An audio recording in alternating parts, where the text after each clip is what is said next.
Hello, my friends, and welcome to the Seeds and Weeds podcast, brought to you by Small House Farm.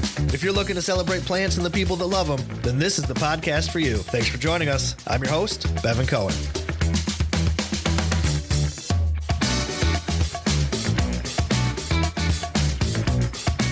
Hello, my friends, and welcome back. We got another fun episode here for you. We're going to be sitting down for a chat with Erin Hamilton, who's the founder of the Mushroom Conservatory. Erin's going to be talking to us about how plants and mushrooms are so radically different from one another, why we need to get more mushrooms into our lives, and we're going to find out how to get one of her special kits so we can grow our own mushrooms right at home. Before we get into the interview, though, I got some updates. Heather and I just got back from our trip to France, and man, it was wild. We had a great time. We visited the lavender fields of Provence, and I got to tell you, pictures do not do this place justice. It was absolutely amazing. It was stunning. We drove around, we explored the countryside, we drank the wine, we ate the food. And I mean, like, we ate all the food. It was beyond words. It was so much fun. At the farmer's market in downtown Nice, we tried this chickpea flatbread called soca. It's like a street food, but man, it was so good. It was light and airy, but crispy and crunchy. As soon as we got home, I was like, we got to try to make some soca. So I found some chickpea flour up at the grocery store. And I'm only 4 ingredients away from homemade soca. I actually shared a recipe right over on our Patreon page if you want to hop over there and check it out. And that link, of course, it's down in the show notes. Now, speaking of Patreon, I want to give a shout out to all of the new subscribers. Man, you guys are awesome. I mean, your support through Patreon is how we keep this show alive. So I really appreciate each and every one of you. New to our Patreon this week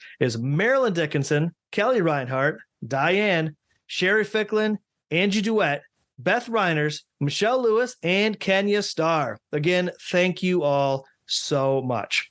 As patrons, not only are they supporting the show, but they also get all sorts of groovy perks like heirloom seeds and books, seasonal gift baskets, and a whole lot more. So if you would like to support the show, you can subscribe to the Patreon at seedsandweedspodcast.com or find it directly at patreon.com/smallhousefarm. All right, now let's get into that interview.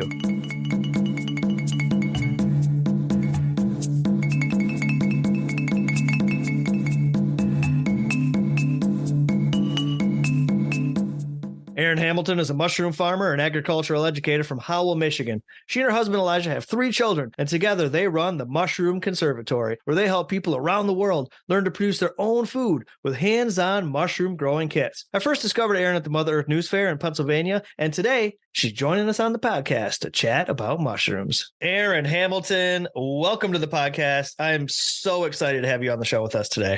I'm so excited to be here, Bevan. Thank you so much for having me. So now, before we jump into it, could you just tell our listeners a little bit about you, who you are, and the work that you do? Yes. So my name is Erin Hamilton, and I own the Mushroom Conservatory. We're based in Michigan, and I teach people around the world how to grow gourmet mushrooms. So that means I do kits where people can just learn to grow their own at home, and they're really simple. Or I also do workshops where people can come, whether that's online or in person at different events and stuff, and we'll build mushroom buckets together and send people home with a new pocket full of skills that hopefully will translate to a lifetime of mushroom growing adventures. I got into mushroom growing about 10 years ago. I took a foraging class that was really inspiring, but I got to the end of the class and I was really worried that I was going to find the wrong thing and die. So it turned into a several long year adventure trying to find out how do you grow mushrooms and where do you even start. And then once I tried it, it was so much easier and fascinating. Then I realized that it just kind of turned into a giant adventure from there. And I haven't looked back since. That's groovy. A lifetime of mushroom adventures. I like the sound of that. It truly is. Now, even though you're right here in Michigan, just like I am, I didn't even learn about you until very recently. You and the Mushroom Conservatory at the Mother Earth News Fair in Pennsylvania. I saw we were both on the schedule and it kind of caught my eye. Are you going to be at the fair in Wisconsin too? Yeah. We're doing mushroom growing workshops, and I also get to do a demo of how to cook with oyster mushrooms on the real food stage there. So we're going to be doing all kinds of fun stuff with mushrooms. I'm really excited. Ooh, I love that. I'm going to put the link to the fair in the show notes for everybody listening that wants to come. It's always a good time, but it sounds like it's going to be extra groovy because you're going to be there. So that's cool. Thank you. Yeah, it's going to be really fun. We sold out all of our workshops at the Pennsylvania Fair, so we're really stoked for this one. You know, one of the things I always tell people when they ask me about the podcast is I describe it as a show for groovy plant people. And you're certainly a groovy person, but your specialty is mushrooms, fungi, and fungi are not actually plants. So could you break that down for us a little bit? What is a mushroom And how is it different from a plant? So mushrooms are outrageous and fascinating is the most important thing to say first. And what's really interesting is mushrooms don't photosynthesize the way a plant does. So plants are going to be converting light into energy and using that as nutrition. Whereas mushrooms, a lot of people think that you have to grow them in complete darkness. And actually they look for the sun just to know which way is up. And so they use the sunlight a little bit differently. But what's fascinating about mushrooms, and especially oyster mushrooms, they've been doing a lot of research with this lately, but they create an underground network with their mycelium. Mycelium is the underground network of the mushroom, and it actually communicates. If it's in the wild, it is what the forest used to communicate. So a tree is going to use the mycelial network to communicate with its seedlings and warning it of impending danger or things that it needs. And so it's a very interesting communication system that nature uses. But so people have been researching that recently, and it turns out that if you track the electrical impulses in the oyster mushroom specifically, it will, it's got a language of at least 50 words. They can talk. So these are very intelligent, functional, hardworking things. They're not plants. They don't have roots. It's strange to me because I've never actually been great at gardening.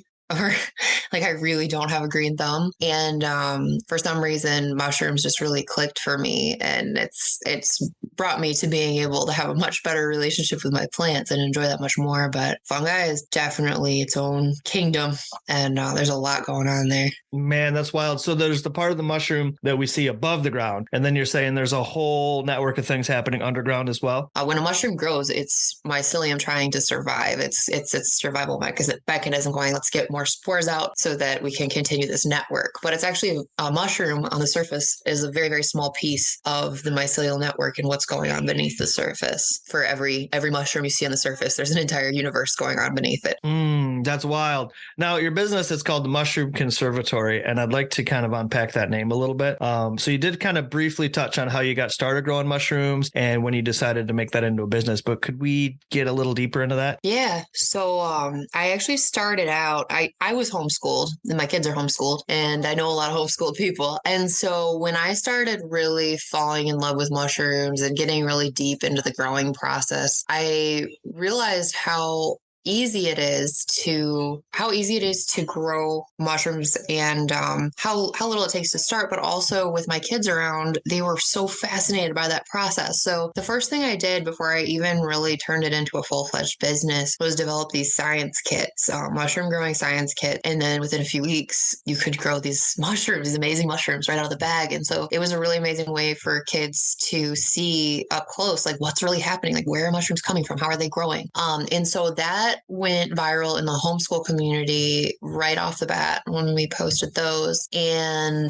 from that point, we started doing a lot with those. And then all the parents were like, but we want to learn how to grow mushrooms too. Like, this is amazing. And so at that point, we developed, we were kind of getting in our groove, and we developed more like everybody oriented mushroom growing kits to really help just usher people into the fabulous world of fungi. So yeah, the idea is really just mushroom education and making it accessible to people. I love when we have a harvest where we wind up with a week where we've got a whole bunch of different kinds, because we'll just go nuts in the kitchen and absolutely have a flavor party. It's truly amazing how much you can bring into your kitchen with doing different kinds of oyster mushrooms. There are so many kinds of mushrooms you can grow, but the oysters themselves just have a whole world there. And if you enjoy cooking, I mean, you can get lost for years just cooking oyster mushrooms. So once I buy the kit, what other equipment do I need to have here at home? So you just need some brown rice, like a bag of dry brown rice. You're going to like cook it the day before you're going to start your mushrooms. You cook it a little on the dry side, and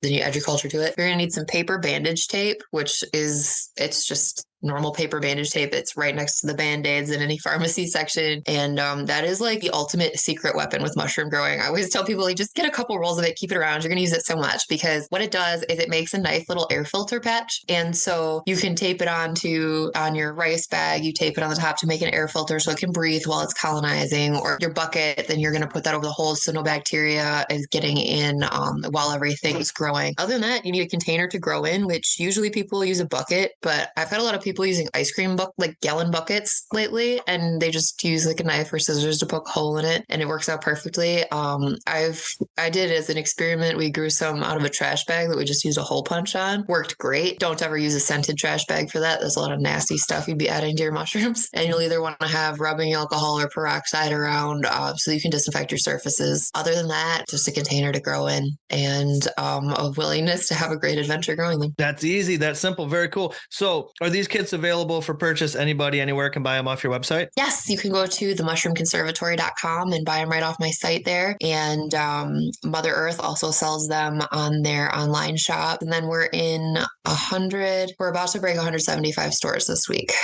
So if you go on our site too and you'd rather buy it in person, you can check out a directory of all the cool little shops we're in all over the place, and you'll find yourself a good mushroom kit. How experienced do I need to be to do something like this? Here at Small House, we grow shiitake mushrooms on logs out in the forest. Oh, nice. Is that a similar process to what you're doing? This is like way easier. Oh, really? It's so simple. My 4-year-old has been growing these with me since he was in diapers. I mean, all my kids love doing this, but it's really approachable. I think the youngest person I've ever seen like working on them is about 2, and the oldest person I've had do them was 91.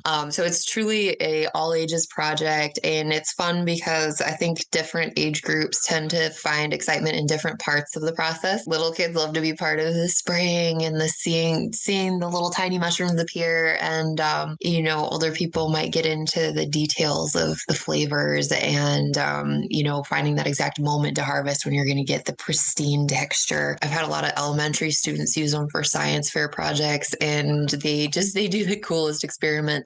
So it's one of those really easy, user-friendly projects, and it's exciting for everyone in many different ways. Do you have on your website recommendations for further information if I'd like to learn more about growing mushrooms? Yeah, there's sort of a smorgasbord of info on there, and I'm constantly adding new stuff. And people are always, I like try to make sure people understand, like, I welcome questions and notes and ideas. Like if anyone's ever like, hey, like I was thinking about trying this, like, can I grow mushrooms out of a shoe? What will happen? Like, I want to hear from you. I want to hear your ideas and about your experiments. And when people have questions, I'm always happy to point them in the right direction or say, hey, check out this research or anything. We do have a few interesting white papers on the site there too, with just a lot of interesting data. So that's a constantly adding things. And we actually have a bunch of recipes that are going up on the site this week. I have a cookbook in the works, and that should be out later this year. That's exciting. Yeah, I'm really excited about that. And we go through all the interesting things you can make with mushrooms like throughout the day. So there's even like how to make toffee with mushrooms, which is, people don't believe it's possible, but you wouldn't believe how delicious it is. And, wonderful breakfast things and heavenly dinner feasts and good midday snacks. And I think a lot of times people just think like, oh, it's a mushroom. You just slice it up and put it on your salad and call it a day. But there's so much you can do with it. A lot of the time I find people have no problem growing them. They get through the growing process like a breeze. And then they have all these mushrooms. They're like, okay, so what do I do next? Like, I need some ideas for how to cook these things. So we're really working on giving people the inspiration they need to steer into the food, because we do love food here. That's awesome. Okay, so ultimately, what's the pitch? Why do I want to grow mushrooms? Oh my goodness. It'll change the way you look at life.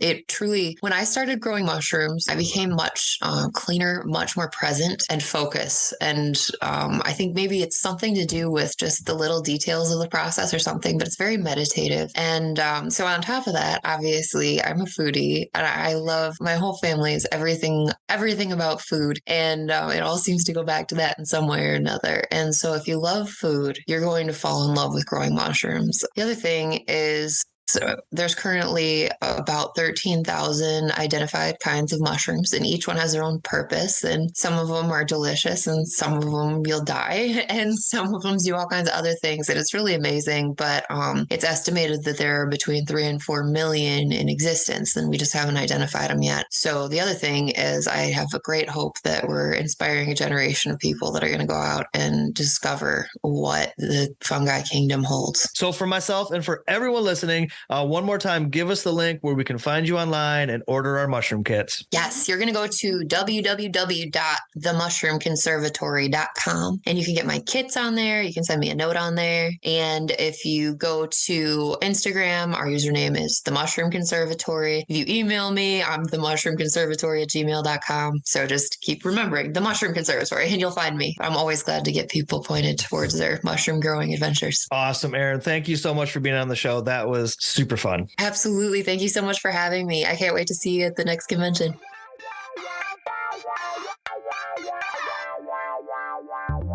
And that's the show, my friends. Thanks again for Erin Hamilton for joining us and to all of you for tuning in. Remember, you can always support the podcast by subscribing to our Patreon. You can find that link and many more at seedsandweedspodcast.com.